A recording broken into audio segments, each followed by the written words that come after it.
მოდა ტექნოლოგიები, ნავთობი, სასტუმროებისა და სამორინეების ბიზნესი. სოფლიოში ყველაზე მდიდარმა ადამიანებმა წარმატებას ძირითადად ამ სფეროებში მიაღწიეს. 2013 წლის Forbes-ის მონაცემებით სოფლიოში 1426 მილიარდერია. თუმცა ყველაზე მდიდართა შორის მხოლოდ ისინი არ მოხვდნენ, ვინც კაპიტალი საკუთარი შრომით დააგროვა. რეიტინგში მილიარდერთა გვერდით საპატიო ადგილი იმ 184 ადამიანმაც დაიკავა, ვისაც ქონება მემკვიდრეობით გადაეცა.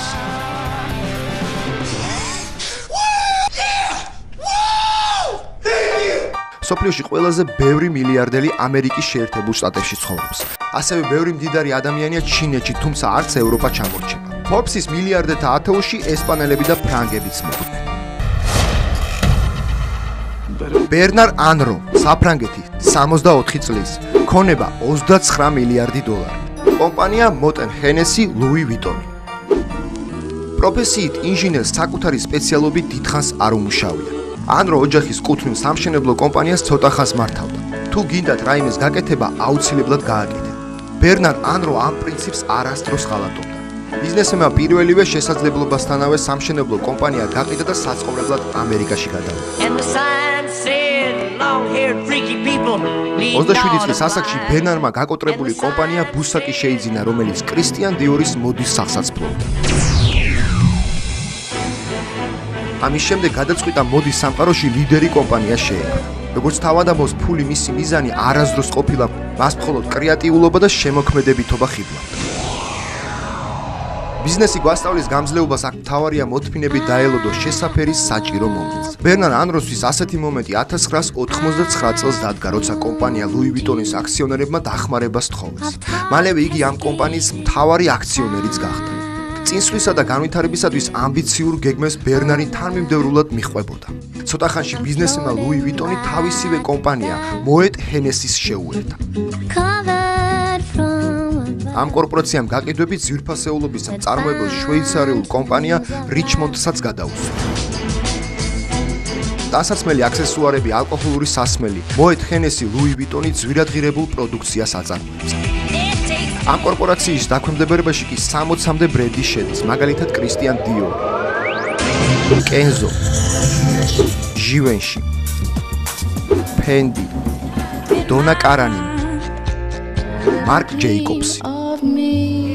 ბერნარ ანროს თავისი იმპერიის შესაქმნელად 25 წელი დასჭირდა ამ წარმატებას მის ტალანტსაც მიაწერა. თუმცა მილიარდერის აზრით იმისათვის, რომ გამდიდრდე, არ არის საკმარისი იყო უბრალოდ ჭკვიანი, უნდა იყო განსაკუთრებით ჭკვიანი. ლილიან ბეტანკური, საფრანგეთი, 90 წლის, ქონება 30 მილიარდი დოლარი. კომპანია L'Oréal. Forbes-ის მილიარდერთა რეიტინგში 138 ქალბატონიდან ლილიან ბეტანკური ერთადერთია, ვინც ათეულში მოხვდა. მას ქონება მემკვიდრეობით გადაეცა. მამამ ეჟენ შულერმა ლილიანს კომპანია L'Oréal დაუტოვა. თუმცა ეს კოსმეტიკური კომპანია ერთადერთი არ იყო, რაც მას მემკვიდრეობით ხვდა წინ. ამბობენ, რომ ლილიან ბეტანკურს ბიზნესის მიმართ მამისეული ალღო და ნიჭიც გამოჰყვა. ეჟენ შულერის მეუღლე მაშინ გარდაიცვალა, როცა ერთადერთი ქალიშვილი 5 წლის იყო. ლალიანის აღზრდა საკუთარ თავზე მამამ აიღო. ქალიშვილი მის ქარხანაში დიდ დროს ატარებდა. უკვე 15 წლის ასაკში ლილიანმა მუშაობა დაიწყო და თანამშრომლებს შამპუნებისა და სხვა კოსმეტიკური საშუალებების შეზავებაში ეხმარებოდა. 28 წლის ასაკში ლილიანი ცოლად გაჰყვა პოლიტიკოს ანდრე ბეტანკურს. თუმცა მეუღლე ბეტანკურის საქმიანობაში არ ერეოდა. მამის გარდაცვალების შემდეგ კომპანია L'Oréal-ს ლილიანი დამოუკიდებლად მართავდა. მაშინ მე-20 საუკუნის 40-იან წლებში ბიზნესში ქალს ჯერ კიდევ არ ენდობოდნენ. მეორე მსოფლიო ომის შემდეგ ფინანსური პრობლემების გამო გაჩნდა საშიშროება, რომ L'Oréal-ი სახელმწიფოს მფლობელობაში გადავიდა. თუმცა ლილიან ბეტანკურმა მისი შენარჩუნება შეძლო. მეტიც, სწორედ მან ეს კოსმეტიკური კომპანია საყოველთაოდ ცნობილ ბრენდად აქცია. ამბობენ, მხოლოდ ფულის შოვნა არ არის საკმარისი, მთავარია იცოდე როგორ შეინარჩუნო ქონება. ფულმა კი ისევ ფული უნდა მოიტანოს. Forbes-ის რეიტინგშიც ის ადამიანები მოხვდნენ, რომლებიც ამ დევიზს მიყვებიან. დღეს 2 მილიარდერი წარმოგიდგინეთ, თუ როგორ გადანაწილდა ათეული და ვინ იკავეს მოწინავე პოზიციებს, ამას ჩვენი კვირეულიდან გაიგეთ.